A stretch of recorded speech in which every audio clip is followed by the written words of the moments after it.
And on our magazine, thank you, on our magazine in 2002, there was an article about a project done at the Villiers High School in Ealing.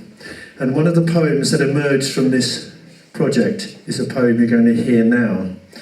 And I just want to say that Ruvimbo has texted me to say she was on her way with her sister Eunice, and they were going to stay overnight here.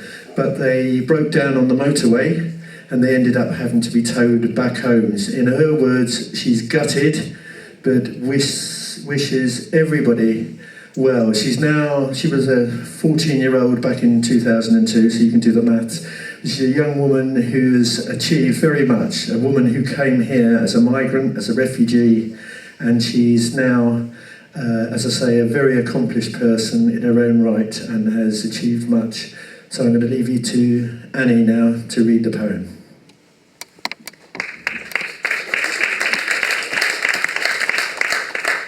Hi, good evening. I gather I missed a round of applause, which I'm very grateful that I wasn't there. And I feel very honoured to be reading this poem and a little bit confused because I'm not a refugee and I've got no idea what it might feel like. So I have a new name, Refugee. Strange that a name should take away from me my past, my personality and hope. Strange refuge, this. So many seem to share the name, Refugee, yet we share so many differences. I find no comfort in my new name. I long to share my past, restore my pride, to show I too, in time, will offer more than I have borrowed. For now, the comfort that I seek resides in the old, yet new name. I would choose friend.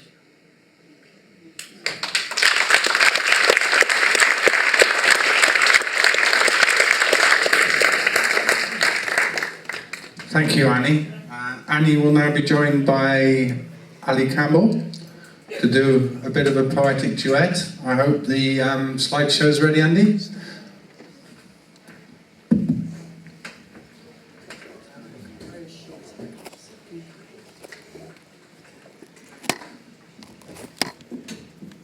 This is a poem that I heard read at a poetry evening in Totnes by Rose Flint.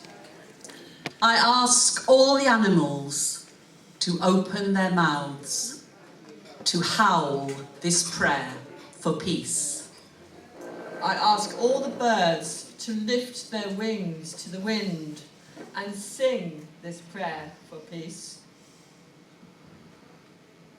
I ask all the trees and flowers, all that is green growing, to open their hollow throats where the sap runs. To call this prayer for peace.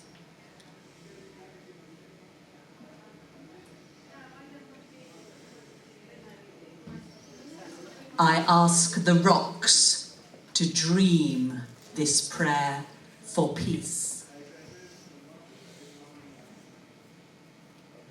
I ask the sand to rearrange its grains and write this prayer for peace.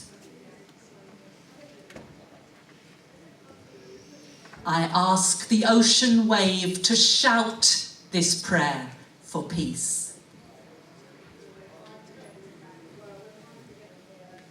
Or whisper it on the lonely, listening beaches, where rivers will send it upstream in the willing breath of fish. I ask the deep wells to give rise to this prayer for peace.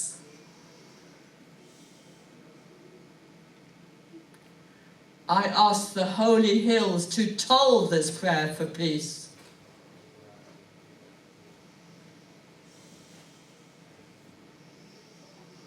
I ask the stars to shine the spelling of this prayer for peace. And the moon and the sun pause in the sky, as night and day, as left and right, as east and west. As all that is opposite, yet may still come into balance with this world.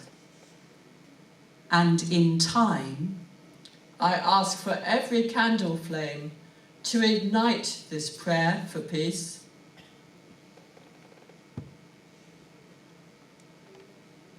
so that this prayer is in the world and of the world and becomes the world. And And the world is peace.